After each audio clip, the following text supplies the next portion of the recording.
The Hangar's air freight business gives you the largest singular money-making opportunity in the game, where you could make almost $8 million from just one sale. So in this video, I'm going to show you multiple ways to fill your hangar to its maximum in only an hour or even less. And trust me, you definitely don't want to miss that. And of course, I'll show you the best ways to sell it all, including how you can do it in only a few minutes. And obviously, how much money you can actually make. Before we start, don't forget to drop it a like and subscribe for the best GTA guides on the internet. So without further ado, let's get to it.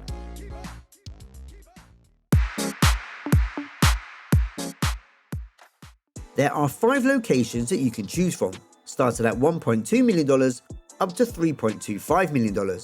You can go ahead and ignore the 2 locations down at LSIA, and you want to choose one of the locations at Fort Zancudo military base.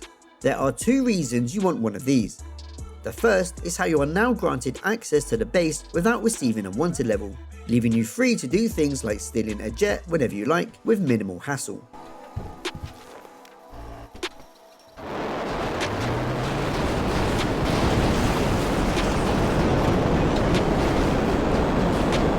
And the other reason is how most of the sourcing missions you'll be doing will be up this way. Shit! I wonder who the hell's on to us! We gotta move, people! Once you get the cargo.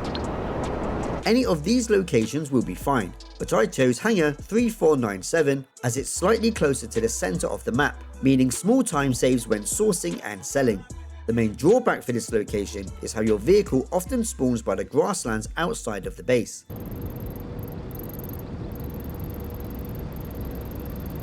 This is easily resolved if you accept the job on your phone, then back out, as your vehicle will then spawn right next to you.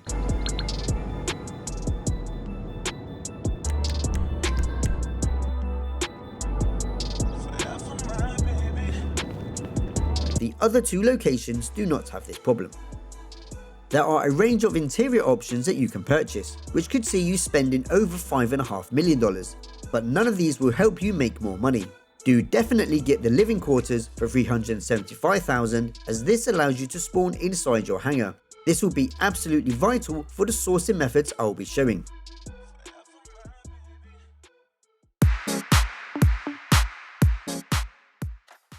There are a total of 8 different types of items that you can source, but unlike the special cargo, these come in 3 different tiers, which pay out varying amounts depending on their bonuses. Also, unlike special cargo, there is no upfront cost. Sourcing whatever you like is completely free. Tier 1 contains narcotics, chemicals and medical supplies. Tier 2 contains animal materials, art and antiques, and jewelry and gemstones. And Tier 3 contains tobacco and alcohol and counterfeit goods. The difference in these tiers is how the bonus system works, with Tier 1 rewarding you with a 70% bonus if you collect 50 of one specific type of goods. For example, if you source 50 medical supplies. Mixing and matching these crates will not reward you with that bonus. You may also want to mix it up by getting 15 Tier 3 crates in between your other sourcing during any cooldown periods, as this will give you a 15% bonus, which actually works out paying more than the higher tier crates, for the same amount of cargo. Each tier has a cooldown attached to it, with the base cooldown time for Tier 3 being 1 minute, 2 minutes for Tier 2, and 3 minutes for Tier 1. You then have extra cooldowns for each crate delivered, so if you source just one Tier 3 crate, you have a total of just 2 minutes before you can source the same cargo again. But if you sourced 4 crates of Tier 1 cargo, this would add up to 7 minutes of cooldown. That said, you can completely bypass the cooldown timer, and that is by delivering the cargo you want,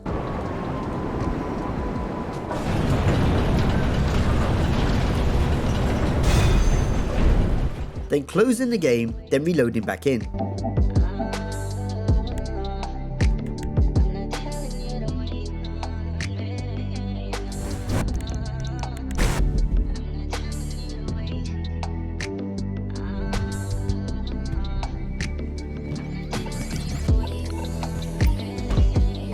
You'll now have all the crate sourcing options available to you again.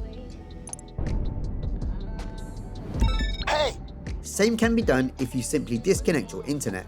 More on this and how to use it for speedrunning the sourcing coming up later. Before I explain all of that, let's look at the sourcing missions.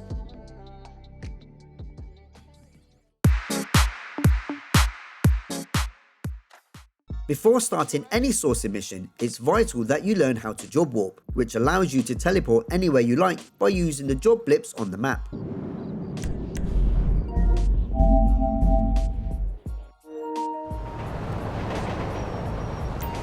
So I did a bit of reconnaissance earlier. I have made a separate guide for how to do it, so do make sure you watch it, as this will make your life so much easier. Link will be in the description below. It's also good practice to call up Lester and request a job each time you load into a new lobby. For someone of your talents, sure. I'll get you a job. You have the option to source crates through a mission involving air travel or one using land. The air missions are much harder and usually take twice as long, so always choose to source on land.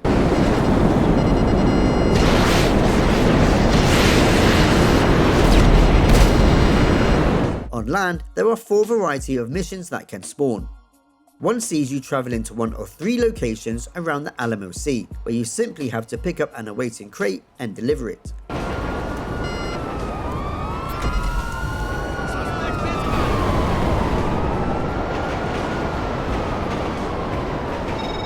Once you get the cargo, just lose the cops and bring it back here. Another one involves blowing up a generator, which releases a door so you can then pick up the cargo.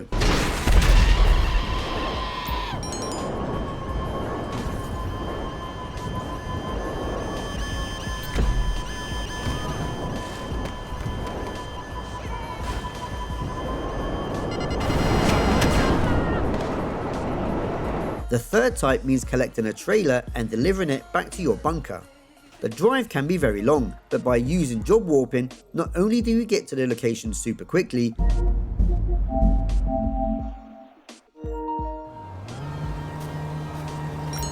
but if you then call in your Phantom Wedge,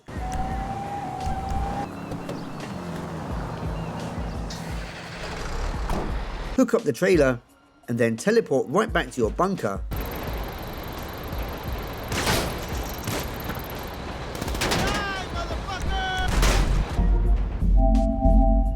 when you load in, the wedge will be right next to you, trailer and all.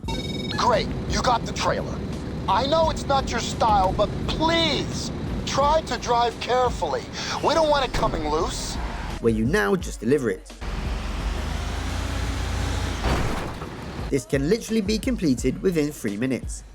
A major benefit of this mission is how regardless of the amount of crates you are currently sourcing for, it will always only be this one trailer to deliver. It's important to have a job location right outside your bunker. If you'd like to bookmark the one I used on PS5, I'll leave a link for it in the description. The fourth mission, and easily the worst, is where you have to go to one of 3 possible locations.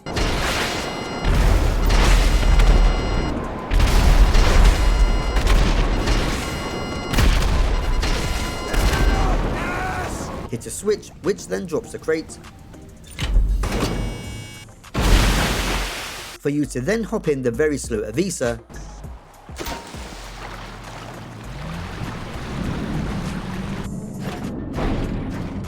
the very slowly deliver it to shore, and then very slowly drive a very slow van. You can blow up the van and then deliver it using an Oppressor Mark II, or something similar. But even better than that, you can stop this mission spawning altogether. The first and worst location is over at the docks. Grab yourself a non-personal vehicle like a Sparrow and park it right here. This will block where the van would normally spawn, preventing the mission from starting. Same can be done over at Alamo Sea, where I park a thruster right here.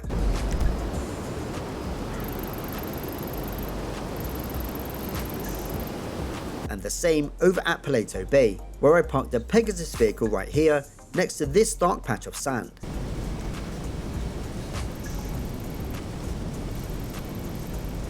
With all 3 locations blocked, you will never get the long and slow Avisa missions. Obviously, if you switch lobbies, they will no longer be blocked. One other way you can source crates is by using the services of Rooster. This chubby, hairy ginger dude will charge you $25,000 each time for the privilege and will take 48 minutes for the crates to arrive. Okay, I'm on it. But he'll only deliver either 1 or 2 crates and they will be at random, so this method should be avoided. Unless You want to totally fill your hangar with any mixture of cargo in only 50 minutes by using the Rooster glitch. To do this, pay him to source cargo, then wait for him to finish his lines of dialogue. Get into any trouble lately? Okay, I'm on it. See ya. Then quit the game and reload back into your hangar.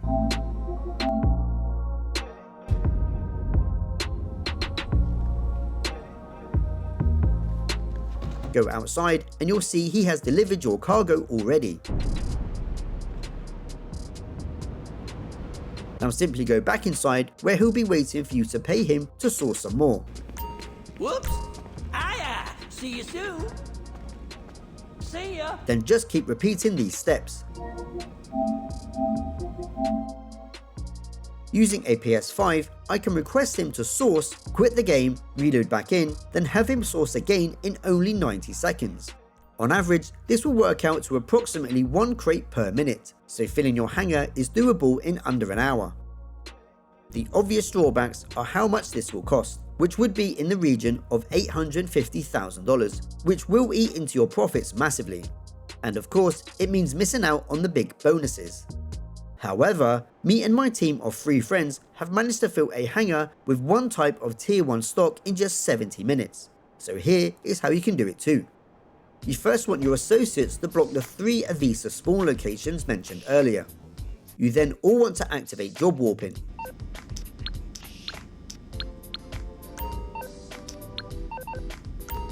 You then make sure they are all in your motorcycle club.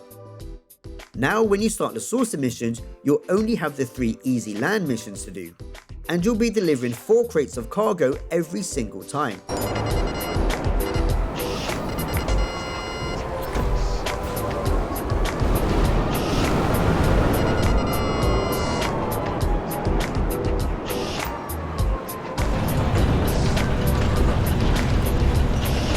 As soon as you have the 4th crate delivered, cut the internet or close the game.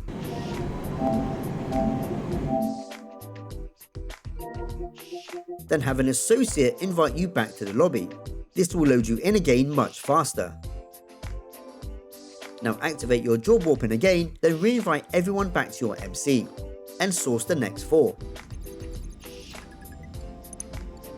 Not only have you bypassed the giant cooldown on that cargo, you're also back in the lobby where the Avisa missions have already been blocked by your associates. Now simply repeat the process of quitting once delivered and reloading back in using the invite.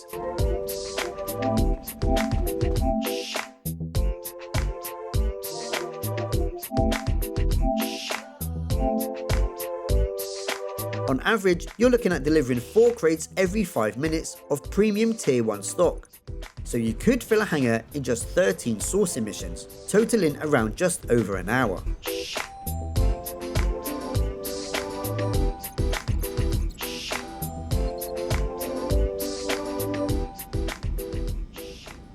If you are planning to do this solo, there are 2 best ways. One way is to source the 15 tier 3 crates in between the cooldown of sourcing your tier 1s, so you can sell them for the 15% bonus. Or you can stay sourcing the tier 1s by quitting the game after each delivery, then loading back in to bypass the cooldown and repeating. But doing it that way does mean you may get the Avisa missions.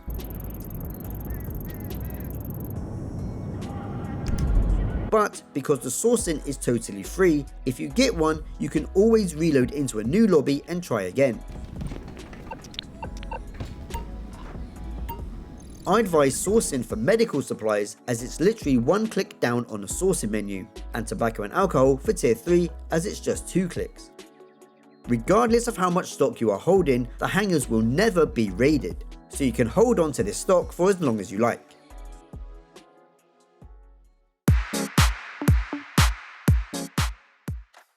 When it comes to selling, it's best to be in a full public lobby to maximize your high demand bonus, and to register as a CEO just in case you need to activate Ghost Organization so you and your stock can disappear from the map. Just like the sourcing, you can choose to sell in air or on land. As before, always choose to sell on land. Regardless of how much stock you are selling, there will only be one selling vehicle if you do not have anyone else in your organization. choosing air could be up to 8 vehicles, and nobody wants that.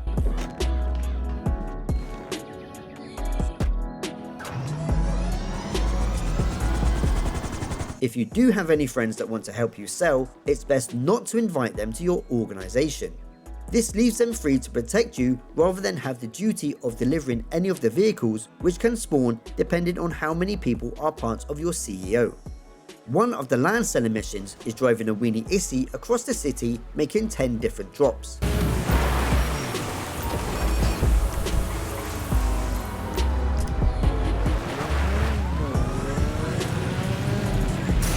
Another selling mission is using a Vapid Ratel off-roader where you have to make 5 drops, many of them on top of hills and mountains.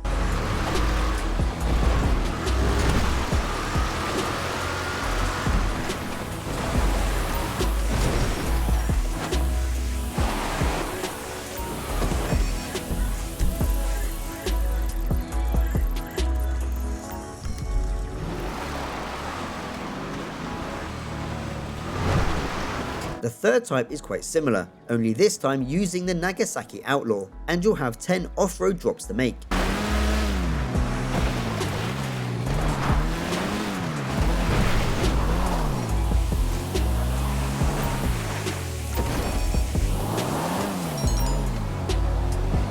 And by far the best one is delivering a trailer. Just like the sourcing mission explained earlier, you can attach your phantom wedge to it, which then allows you to teleport everything to the drop-off location, so you could deliver an entire 50 cargo warehouse in just a couple of minutes.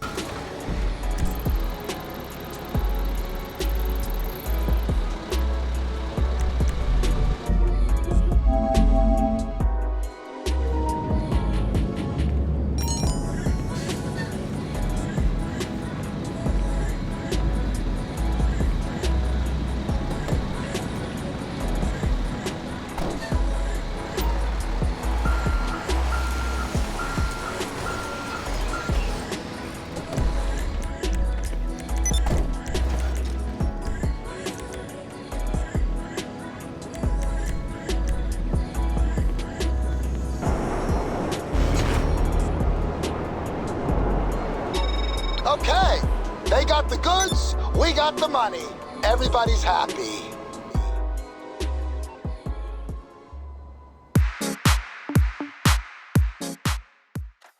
I'm sure by now you're all wondering how much you can actually make.